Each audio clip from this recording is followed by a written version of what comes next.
2000년 어느 여름밤입니다. 미국 뉴욕주 작은 마을. 15살 여자애가 침대에 옷을 쌓고 있었거든요. 손이 떨렸습니다. 심장이 미친 듯이 뛰고 있으니까요. 이 아이, 평생 한 번도 혼자 밖에 나가본 적이 없었습니다. TV도 본 적 없고요. 인터넷이 뭔지도 몰랐죠. 친구요? 없습니다. 왜일까요? 태어나서 15년을 사이비 종교 안에서만 살았으니까요. 아버지가 그 사이비 종교 창립 멤버였거든요. 근데 지금 이 아이가 밤 11시에 도망치려는 이유가 뭔지 아세요? 3년 후면 한 번도 제대로 말해본 적 없는 남자애랑 강제로 결혼해야 하니까요. 18살에요, 18살에. 결혼하고 바로 임신하고요. 평생 애 낳고 부엌에서 일하고 카페에서 무급 노동하고. 그게 싫었던 겁니다. 문을 열었습니다. 복도 지나가고요. 계단 내려가고. 현관문 앞에 섰죠. 나가면 죽는다. 평생 들어온 말이었습니다. 밖은 사탄의 세상이다. 지옥불에 떨어진다. 근데 손잡이를 잡았습니다. 돌렸어요. 그리고 뛰기 시작했죠. 긴 치마가 다리를 휘감았습니다. 샌들이 벗겨질 뻔했고요. 800m. 공중전화까지 800m를 뛰었습니다. 동전 넣고요. 삼촌. 저 슈아예요. 30분 후에 삼촌이 왔습니다. 슈아는 그렇게 탈출했죠. 근데요. 이 사이비 종교가 뭐 하는 곳인지 아세요? 카페 운영합니다. 네, 카페. 샌드위치 팔고 커피 팔고 아기자기한 인테리어의 수제 가구. 분위기 완전 좋거든요. 여러분이 해외여행 가서 여기 힐링된다 하면서 인스타에 올렸을 수도 있는 바로 그 카페. 오늘은 그 이야기입니다. 이 영상 보시기 전에 무료 구독 한 번만 눌러주세요. 구독 누르면 앞으로 사이비 종교에 빠지지 않습니다. 검증된 효과예요. 혹시 해외여행 가서 옐로우 델리라는 카페 보신 적 있으세요? 호주 블루마운틴에도 있고요. 미국 콜로라도에도 있습니다. 캐나다, 브라질, 스페인에도 있고요. 들어가면 수제 목재 가구, 따뜻한 조명, 마크라메 장식, 수제 샌드위치. 직원들은 다들 긴 치마에 긴 머리입니다. 남자들은 수염 기르고 소박한 옷 입고 완전 평화로워 보이거든요. 구글 리뷰 별점 4.5점. 분위기 최고. 음식 진짜 맛있어요. 직원들 너무 친절해요. 근데요. 이 카페 직원들 월급 한 푼도 안 받습니다. 네, 제대로 들으셨습니다. 공짜로 일해요. 왜냐고요? 전부 컬트 신도니까요. 잠깐, 카페가 컬트라고요? 네. 그것도 50년 넘은 체계적인 컬트입니다. 이게 어떻게 시작됐냐면요. 1972년 미국 테네시주 채터누가 진 스프릭스라는 39살 남자가 있었습니다. 고등학교 교사였고요. 이 사람 전직이 뭐였냐면요. 카니발 일꾼이었습니다. 놀이공원에서 사람 꼬시는 일하던 사람이에요. 근데 이 사람 사생활이 더 가관인데요. 세 번째 부인이 소아마비 걸렸거든요. 그럼 어떻게 했냐고요? 장애인 된 아내랑 어린 아들 버리고 도망쳤습니다. 이게 말이 돼요? 완전 쓰레기죠? 근데 이 쓰레기가 네 번째 아내 마샤를 만나면서 갑자기 예수님을 영접했대요. 그리고 뭔가 깨달은 겁니다. 아, 이거 장사 되겠는데? 왜냐면 1970년대잖아요. 히피 운동 전성기. 사랑과 평화, 재산 공유, 공동체. 젊은 애들이 딱 좋아할 만한 거였던 거죠. 진 스프릭스는 집 거실에 커피숍을 열었습니다. 이름은 라이트하우스. 10대 애들이 모였어요. 기타 치고 노래 부르고 성경 읽고. 완전 순수했습니다. 완전 평화로웠죠. 1973년에 진짜 가게를 열었습니다. 옐로우 델리. 직접 만든 빵에 24시간 영업. 수제 가구에 따뜻한 조명. 대박 났습니다. 와, 여기 사람들 착하다. 분위기 너무 좋아.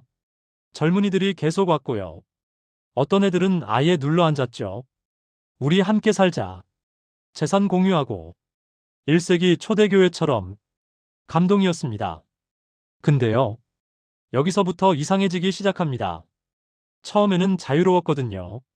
오고 싶으면 오고 가고 싶으면 가고.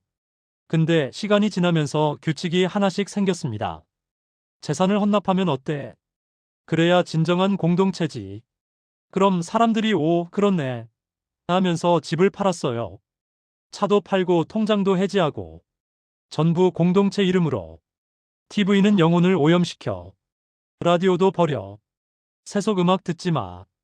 또 맞아 하면서 다 버렸고요. 이름을 바꾸자. 옛사람은 죽고 새 사람으로 태어나는 거야. 감동해서 이름까지 바꿨습니다. 여기서부터 진짜 미친 거 나옵니다. 화장지 두세 장만 써야 됩니다. 네? 화장지를 세요? 네, 셉니다. 안경은 둥근 모양만 허용. 왜요? 각진 건 세상적이야. 이게 뭔 소리야? 여자들 머리는 가운데 가르마. 치마는 발목까지. 남자들 바지는 접어 올려. 초콜릿 금지. 아이리시 포크 음악 금지. 토요일 운전 금지. 완전 미쳤죠? 근데 더 미친 건요. 사람들이 다 지켰다는 겁니다. 왜냐고요? 이미 재산 다 바쳤거든요. 나갈 곳이 없었던 거죠. 어느 날 진 스프릭스가 발표를 합니다. 우리는 요한계시록의 14만 4천 명을 모아야 한다. 12개 지파에서 각각 1만 2천 명씩 모아서요. 2070년에 예수님이 재림하신답니다. 그래서 이름이 12지파가 된 겁니다. 근데 제가 지금 중요한 거 하나 놓쳤는데요. 14만 4천 명 중에 여자는 몇 명이냐고요? 0명입니다. 이게 말이 돼요? 전부 남자만 봤습니다. 그것도 순결한 남자. 평생 동정인 남자만요. 여자들은요? 애 낳는 기계. 그게 전부였습니다. 18살에 결혼해서 바로 임신하고 평생 애 낳고 집안일하고 카페에서 일하고. 여자는 남자에게 순종해야 한다. 웹사이트에 대놓고 써놨어요. 더 가관인 게 뭔지 아세요? 이 사람들이 전 세계로 퍼졌다는 겁니다. 1980년대요. 12지파가 미친 작전을 시작합니다. 그레이트풀 데드 콘서트 따라다니기. 그레이트풀 데드가 누구냐면요. 히피들의 전설적인 밴드거든요. 콘서트 가면 다들 취해 있습니다. 마약하고 술 먹고. 12지파는 버스 타고 전국 콘서트장을 따라다녔어요. 취한 애들한테 접근해서요. 우리는 사랑의 공동체야. 함께 살자. 음식도 주고 잠자리도 줘. 그럼 애들이 오케이 하면서 따라갑니다. 데려가면요. 다시는 못 나오게 만들었죠. 또 뭐 했냐면요. 등산로 근처에 카페랑 호스텔을 지었거든요. 에팔레치안 트레일, 퍼시픽 크레스트 트레일. 미국 유명 등산로 옆에 전부 지었습니다. 배낭여행자들이 와, 여기 싸다 하면서 묵었고요. 12지파 사람들이 엄청 친절하게 대해줬습니다. 당신은 특별한 사람이에요. 우리 가족이 돼요. 그렇게 한두 명씩 낚았던 거죠. 미국, 캐나다, 호주, 브라질, 독일, 스페인, 프랑스, 체코, 아르헨티나, 영국, 일본. 전 세계 30개 넘는 옐로우 델리. 40개 넘는 공동체. 3,000명의 신도. 완전히 다국적 기업이 된 겁니다. 그럼 이 카페들 누가 운영하냐고요? 전부 신도들이 공짜로 일합니다. 월급 0원. 우리는 자원봉사자입니다. 법적으로도 문제 없어요. 비영리단체니까. 그럼 신도들은 어떻게 먹고 사냐? 공동체에서 숙식 제공해 줍니다. 옷도 주고 의료비도 내주고. 근데 개인 돈은요? 없습니다. 통장 없음. 신용카드 없음. 현금 못 가짐. 탈출하고 싶어도 탈출을 못하는 구조예요. 더 웃긴 건요. 잘 되는 카페는 망하는 지부에 돈을 보내야 했거든요. 콜로라도 볼더 지점이 24시간 영업하면서 돈 잘 벌었습니다. 그 돈을 플로리다 망하는 지부로 보냈죠. 신도들이 밤새 일해서 번 돈이 리더들 주머니로 들어간 겁니다. 여기까지는 그나마 양반입니다. 아이들은 선택권이 없었거든요. 12지파의 교리가 뭐냐면요. 매를 아끼면 자식을 망친다. 채찍으로 때려야 순종을 배운다.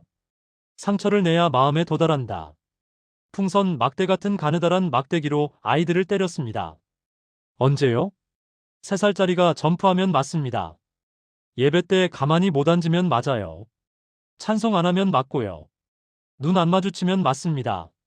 상상하면 맞습니다. 이게 말이 돼요? 상상하면 맞는다고요? 네. 상상의 나래를 펼치면 안 된다. 하루에 몇 번이냐고요? 10번, 20번, 30번. 어떤 애는 하루에 50번 맞았다는 증언도 있습니다. 부모가 안 때리면 어떻게 되냐고요? 당신은 좋은 부모가 아니야. 자식을 사랑하지 않는 거야. 신에게 불순종하는 거야. 공동체 전체가 압력을 넣었거든요. 예배 시간에 애가 움직이면 다른 부모들이 쳐다봅니다. 그럼 부모가 애를 끌고 나가서 때리고 들어와야 했던 거예요. 안 그러면 신앙이 약한 사람으로 낙인 찍혔죠. 그래서 부모들이 경쟁적으로 애를 때렸던 겁니다. 1980년 미국 버몬트주에 한 아기가 태어났습니다. 이름은 존 포스트. 생후 몇 개월 만에 수막염에 걸렸거든요.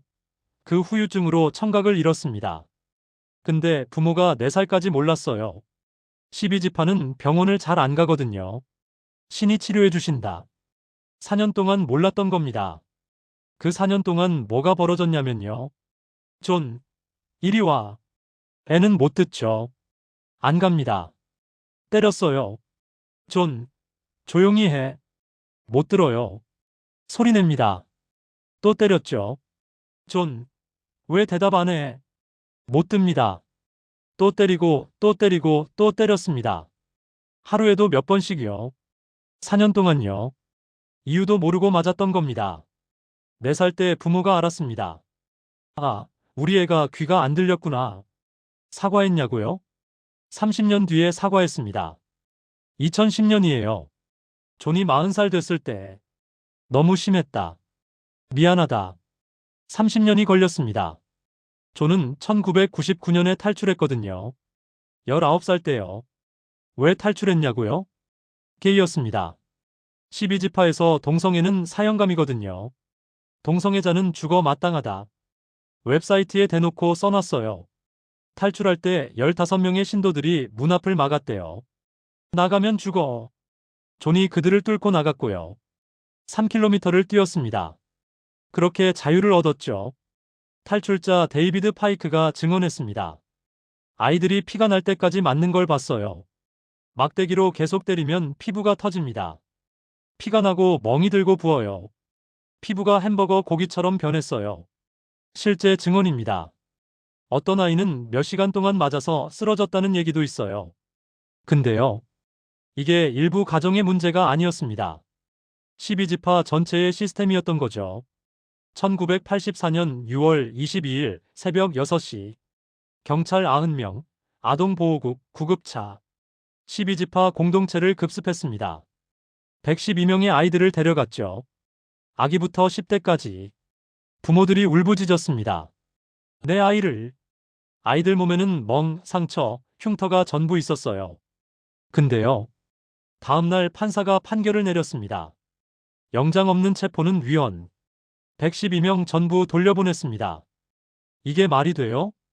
12지파는 환호했죠. 신이 우리를 지켜주셨다. 이건 시작에 불과했습니다. 12지파 공식 교리요. 노예제는 흑인들에게 훌륭한 기회였다. 네, 제대로 들으셨습니다. 흑인들이 아프리카에서 노예로 끌려온 건 축복이었다. 그래야 기독교를 배울 수 있었으니까. 웹사이트에 대놓고 써놨던 거예요. 더 웃긴 건요. 12지파에 흑인 신도도 있습니다. 흑인 리더도 있었고요. 이름은 요하난 아브라함. 이 사람이 뭐라고 했냐면요. 네이튼 베드퍼드 포레스트는 의로운 사람이었다. 네이튼 베드퍼드 포레스트가 누구냐고요? 남북전쟁 때 흑인 연합군 포로들 학살한 남부연합 장군입니다. 전쟁 후 KKK 초대 총수가 된 사람. 그 사람을 흑인이 의로운 사람이라고 한 거예요. 이게 말이 돼요? 세뇌가 얼마나 심했는지 알겠죠? 그리고 인종 간 결혼 금지. 백인은 백인끼리, 흑인은 흑인끼리. 남부빈민연대센터는 12지파를 이렇게 분류했습니다. 백인 우월주의 컬트. 여자들은요. 남자를 섬기는 것. 그게 전부였습니다. 머리 덮개 필수. 남자에 대한 복종의 상징이래요. 발언권 거의 없고요. 예배 때 말하면 안 되고요. 중요한 결정 참여 못하고요. 남편 허락 없이 외출 금지. 탈출자 제니 린 피오레가 증언했습니다. 남편들이 아내를 지배적으로 대했어요. 항의할 수 없었어요. 기본적으로 부엌 노예였습니다. 웹사이트에 뭐라고 써놨냐면요. 현실적으로 여자들이 못할 일은 거의 없지만 우리는 특정 일들을 선택적으로 하지 않기로 했다. 이게 무슨 개소리예요? 한 탈출자 여성의 증언입니다. 14살 때 같은 나이 남자애가 키스했대요. 순진한 첫사랑이었죠. 리더들이 알았습니다. 그 순간부터 소녀는 미국 서부로, 소녀는 동부로 보내졌어요. 연락 금지, 편지 금지, 만남 금지. 근데 리더들이 선언했습니다. 너희 둘은 18살에 결혼한다. 14살 애들한테요? 4년 뒤에 결혼하라고요? 18살이 됐습니다. 결혼식이 열렸죠. 4년 만에 재회한 두 사람. 서로 어색했습니다. 뭐라고 말해야 할지 몰랐어요. 결혼했습니다. 그 여자가 말했어요. 저는 첫날 밤에 탈출을 시도했어요. 실패했고요. 몇 년 후에야 나왔답니다. 2004년 플로리다요. 한 여성이 증언했습니다. 제 남편이 우리 아이들을 성추행했어요. 리더들한테 말했죠. 이혼하고 싶어요. 뭐라고 했냐고요? 안 돼. 용서하고 다시 시작해.